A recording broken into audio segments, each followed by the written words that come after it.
안녕하십니까. 법과사회 강의 제9강을 시작하겠습니다. 우리는 지난 시간부터 법 전문직과 법률가 양성 제도에 대해서 살펴보고 있습니다. 다시 말해서 법과사회 탐구에서 법조사회학에 관한 부분을 하고 있는 것이죠. 우리는 지난 시간에는 우리나라에서 법률가가 양성되는 과정과 법조인으로서의 그 삶의 경로, 커리어 패턴에 대해서 살펴봤습니다. 이번 시간에는 그 두 번째로서 우리나라에서의 그 법률 서비스, 그 실태에 대해서 한번 법사회학적으로 분석해 보겠다. 이렇게 주제를 놓고 있습니다. 즉, 우리나라에서의 법률 서비스의 그 현 상황을 분석한다라고 하는 것은 한편으로 보면 과연 우리나라에서 법률 서비스가 잘 되고 있느냐라고 하는 문제를 살펴보겠다는 것이죠. 그것을 이제 조금 이렇게 개념화시키면 법률 서비스의 정당성에 위기가 있느냐 없느냐, 정당성이 어느 정도 확보됐느냐라고 하는 문제를 살펴보려고 합니다. 이번 시간에도 우리 교재의 공동 저자이시고 또 강의를 계속해 주신 동국대학교 김도연 교수님을 모시고 함께 강의를 진행하도록 하겠습니다. 김 교수님 안녕하십니까? 안녕하십니까? 김 교수님, 이제는 그 법조사회학이라고 하는 것은 그야말로 이제 우리나라의 법조에 대한 실태 분석이 대단히 중요한 부분인데요. 예. 이제 본격적으로 우리나라에서 그 법률 서비스를 담당하고 있는 사람들이 이제 법조인들이니까요. 과연 그 법률 서비스라고 하는 것이 과연 어떠한 상황에 있는가, 그런 실태를 한번 분석해 보려고 합니다. 그런데 과연 이 법률 서비스라고 하는 것의 정당성, 이 정당성을 갖고 법률 서비스를 바라본다는 게 어떤 의미가 있을지 한번 말씀을 해 주시죠. 예. 우리가 이제 지난 시간에 법의 독자성을 중심으로 해서 그것을 이제 이념적인 정초로 해서 법률가들의 양성되는 과정, 그리고 커리어 경력 과정 이런 것을 살펴봤는데 결국 법률 서비스라고 하는 것은 이제 국가가 우선은 그 길목을 관장을 하고 있죠. 법률가가 되기 위해서는 국가로부터 변호사 자격을 부여받아야 됩니다. 그런데 동시에 이 국가라고 하는 것은 현대 입헌 국가에서는 민주주의 요청을 거부할 수가 없습니다. 바로 민주적 정당성, 여기서 말하는 정당성이라고 하는 것은 국민들이 얼마나 국가 권력이나 혹은 국가가 마련한 여러 가지 제도들에 대해서 지지와 승인을 보내는가라는 그 정도를 말하는 것이죠. 그래서 법률 서비스 역시 국민들로부터 지지와 승인을 받아야 되는 것이고, 얼마나 지지와 승인을 받고 있느냐라고 하는 것을 다양한 측면에서 이번 시간에 한번 살펴보려고 하는데, 주로 이번 시간에는 이제 변호사의 업무를 중심으로 해서 살펴보려고 하는 것입니다. 예, 여러분들 어떻게 생각하십니까? 한번 생각해 봅시다. 우리가 일상생활에서 어떤 분쟁이 생겼습니다. 가장 잘 해결되는 건 어떤 것일까요? 양 분쟁 당사자들이 어떤 문제점으로 인해서 갈등이 생겼으며 서로 불만이 있는가, 서로 얘기도 하고 타협하고 자기 스스로들이 문제를 해결하면 가장 좋은 분쟁 해결이겠죠.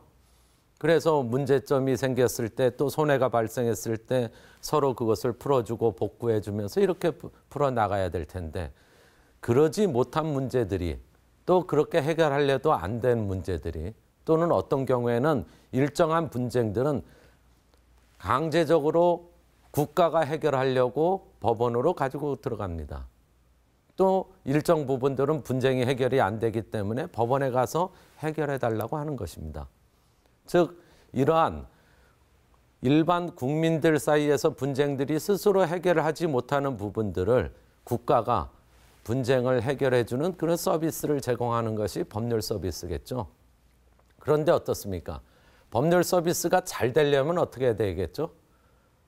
그렇습니다. 애초에 우리가 말씀드린 대로 양 당사자들끼리 조화롭게 분쟁을 해결해서 평화를 가져오는 것처럼 법률 서비스, 국가가 제공하는 법률 서비스도 잘 되려면 평화를 가져올 수 있는 그런 해결점을 줘야 되는 것이죠. 거기에는 여러 가지가 들어가겠죠. 예를 들면 그 과정에 있어서의 편리함도 있어야 될 거고, 그 마지막에 해결되고 난 다음에 그것에 대해서 사람들이 납득하고 또 진정한 해결이구나라고 하고 신뢰를 줘야 될 거고, 그 다음에 더 나아가서는 그 분쟁을 해결해주는 그 법률 서비스를 해나는 주인공들, 즉 법조인들이죠. 법조인들이 진정으로 그 분쟁을 정의롭게 또 공평하게 해결을 하려는 자세와 또 그 뜻을 갖고 있구나라고 하는 신뢰가 쌓여야 되는 것이죠. 이런 것들을 다 포함해서 총칭해서 우리가 이제 정당성이다 이렇게 일단 얘기할 수 있다는 것입니다.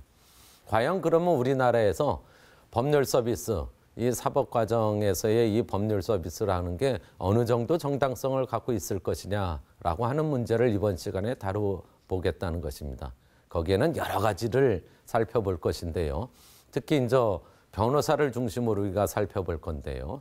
과연 이 법률 서비스의 한 축인 변호사들이 과연 이 분쟁 해결 사법 과정에서 그만큼 신뢰를 받을 만큼의 그러한 모습들을 보이는가, 아니면 어떤 문제점이 있는가, 그 문제점으로서 예를 들면 정관예우라든지 또는 영고주의라든지 이런 문제점을 한번 지적해 보고요. 그 다음에는 이제 우리가 절대적으로 그 변호사 숫자가 많아야 법률 서비스들을 수월하게 받을 수 있지 않겠습니까? 그래서 이 변호사의 숫자에 대한 얘기도 한번 해볼 거고요.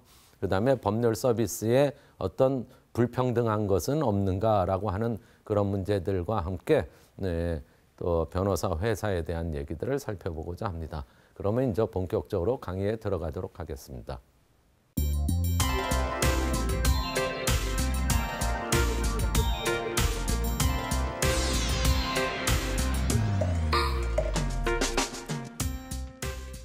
이건 물론 대단히 이제 복잡하고 또 아주 딱히 어떤 개념 규정된 내용은 아니지만요. 일단 그 영고주의에 대해서 한번 보겠습니다. 뭐 사실은 우리가 개인적으로도 어떤 문제가 생겼을 때는 그 문제를 상의하고 또 그 문제를 풀려고 할 때는 자기랑 어떤 관계가 있는 사람들을 찾아가서 물어보고 또 이렇게 해결하게 되는 것이죠.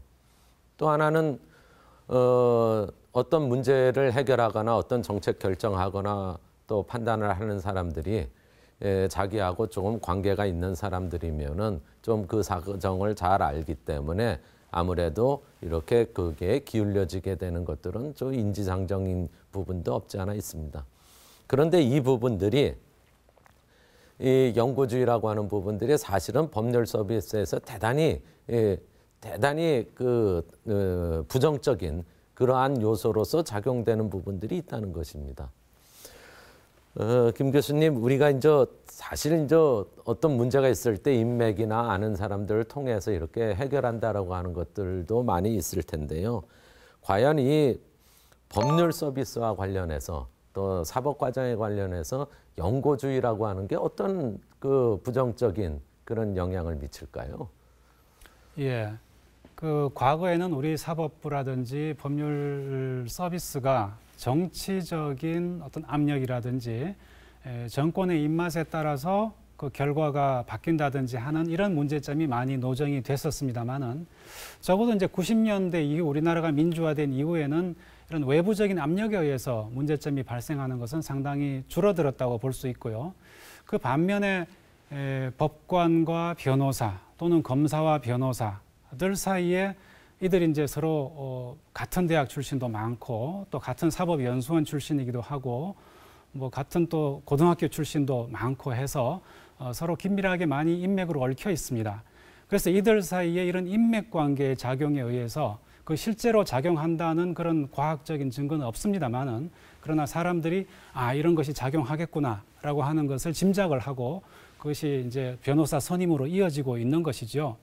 그래서 이제 이런 문제 때문에 사람들은 변호사를 선임할 때 저 사람은 방금 이제 법원에 근무하다가 판사로 근무하다가 또는 검사로 검찰청에 근무하다가 방금 퇴직을 해서 변호사 사무실을 개업을 했다. 그 사람은 그렇다면은 현직 판검사들과 아주 긴밀한 관계를 형성하고 있겠구나라고 짐작을 하고 그 새로 개업한 변호사에게 사건을 많이 의뢰를 하게 되고 이것이 이제 우리나라의 고질적인 문제점 또는 의혹으로 일컬어지는 전관예우라고 하는 의혹을 가져온 것입니다. 예. 김 교수님께서 말씀하신 대로 사실상의 이 영고주의라고 하는 것은 이 정관예우라고 하는 이러한 거하고 맞물려 있습니다. 사실상의 우리나라에서 그동안에 여러 차례 사법부와 관련된 여러 가지 이제 문제점들이 이제 보도되거나 또는 부정이 드러난 경우가 있었는데요. 그럴 때 보면은 대개 다 서로 연고를 갖고 있는 사람들끼리 서로 관계를 토대로 해가지고 그러한 문제점이 나타난 경우가 많이 있었다는 것이죠. 그런데 이러한 문제점들, 영고주의라고 하는 문제점들은 말씀하신 대로 정관예우하고 같이 맞물려 있습니다. 정관예우라는 것이 뭡니까?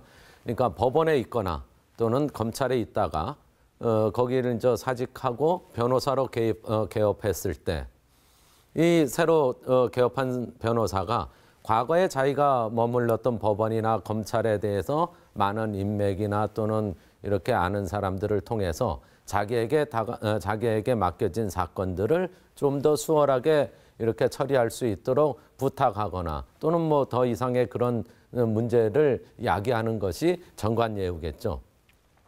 그런데 이 정관예우라고 하는 것은 어찌 보면요, 법원이나 검찰에 있다가 변호사로 가게 되는 이러한 시스템을 갖고 있는 나라들에서는 조금씩은 다 있을 듯한데요. 우리나라에서 특별히 이 정관예우라고 하는 것이 부작용으로 나타나는 사례들, 그런 것들은 어떤 것이 있을까요? 예, 다른 나라에서는 이제 좀처럼 찾아보기 힘든 것으로 그렇게 알려지고 있습니다. 이웃나라 일본, 우리나라하고 매우 사법 제도가 유사한데도 불구하고 우리의 전관예우에 해당하는 그런 현상은 거의 찾아보기 힘들다고 얘기가 되고 있고요. 자, 이러한 정관예우가 나타나게 되는 가장 근본적인 하나의 이유 중에 하나, 우리가 지난 시간에 이해했던 그 판검사들의 조기 퇴직 현상하고 또 긴밀하게 맞물려 있는 것이고, 그리고 더 나아가서는 같은 사법연수원 출신 또 많은 사람들이 같은 대학을 또 나온 사람들이 이 법조인으로 많이 진출을 하게 되죠. 그래서 같은 대학 출신, 이렇게 인맥관계로 아주 소수의 법률가들이 인맥관계로 뭉쳐 있기 때문에 나타나는 현상이다라고 볼 수 있겠습니다. 예.